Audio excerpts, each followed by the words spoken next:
చూడబోతున్నాం.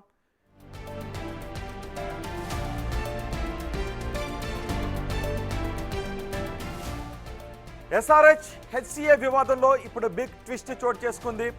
HCA president తో పాటు పాలక వర్గాన్ని సిఐడి అదుపులోకి తీసుకుంది. విజిలెన్స్ రిపోర్టు మేరకు చర్యలు తీసుకుంది.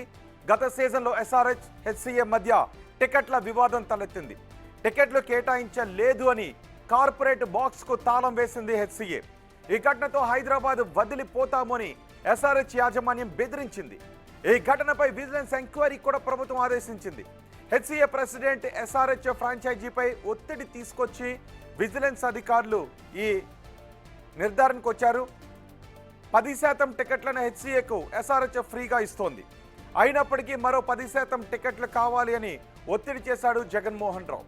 లేదంటే ఓపెన్ మార్కెట్లో కొనుగోలు చేసుకోవడానికి అవకాశం ఇవ్వాలి అని జగన్మోహన్ రావు డిమాండ్ చేశాడు. తనకు వ్యక్తిగతంగా 10% టికెట్లు కావాలని డిమాండ్ చేశాడు.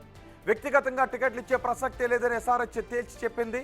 టికెట్లు ఇవ్వకపోవడంతో మ్యాచ్ సందర్భంగా జగన్మోహన్ రావు ఇబ్బందులకు గురి చేశాడు.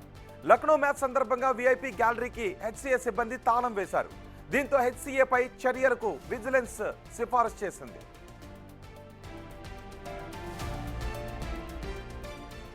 పూర్తి సమాచారం అందించడానికి మా ప్రతినిధి సురేష్ మనకు అందుబాటులో ఉన్నారు.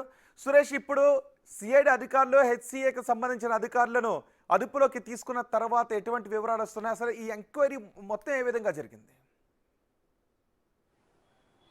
అంటే Hyderabad cricket association sunrise హైదరాబాద్కి సంబంధించి వివాదం జరిగింది. లక్నో మ్యాచ్ సందర్భంగా కార్పొరేట్ బాక్స్ ఏదైతే ఉంటుందో దానికి రెండింటికి లాక్లు వేసి మాకు టికెట్లు కేటాయించలేదు కాబట్టి మీరు ఈ బాక్స్ ఓపెన్ చేయను అని చెప్పేసి కూడా Hyderabad cricket association president Jaganmohan Rao బెదిరించడంతో అప్పుడు హైదరాబాద్ క్రికెట్ అసోసియేషన్ పైన ఏదైతే సన్ రైజర్స్ టీము ఒక ప్రభుత్వానికి ఒక లేఖ రాయడం జరిగింది. తమను బ్లాక్మెయిల్ చేస్తూ బెదిరింపులకు పాల్పడుతున్నారు, ఇలాగే చేసినట్లయితే మేము హైదరాబాద్ విడిచి వేరే రాష్ట్రానికి వెళ్ళే అవకాశం ఉంది, లేదంటే ఏపీకి వైజాగ్ తరలి వెళ్తామని చెప్పేసి కూడా ఆ మెయిల్ ద్వారా ప్రభుత్వానికి దృష్టికి తీసుకొని రావడం జరిగింది. అయితే ప్రభుత్వం వెంటనే విజిలెన్స్ విచారణకు ఆదేశాలు జారీ చేసింది. విజిలెన్స్ అధికారులు ఏదైతే ఉప్పల్ స్టేడియంలో 2-3 సార్లు అక్కడ సోదాలు నిర్వహించి కీలకమైనటువంటి డాక్యుమెంట్లు అసలు ఏం జరిగింది, అక్కడ హైదరాబాద్ క్రికెట్ అసోసియేషన్ సన్ రైజర్స్ని ఏ విధంగా ఇబ్బంది పెట్టింది అనే దానికి సంబంధించిన సమాచారం సేకరించిన తర్వాత ప్రభుత్వానికి ఒక రిపోర్ట్ ఇవ్వడం జరిగింది. ఖచ్చితంగా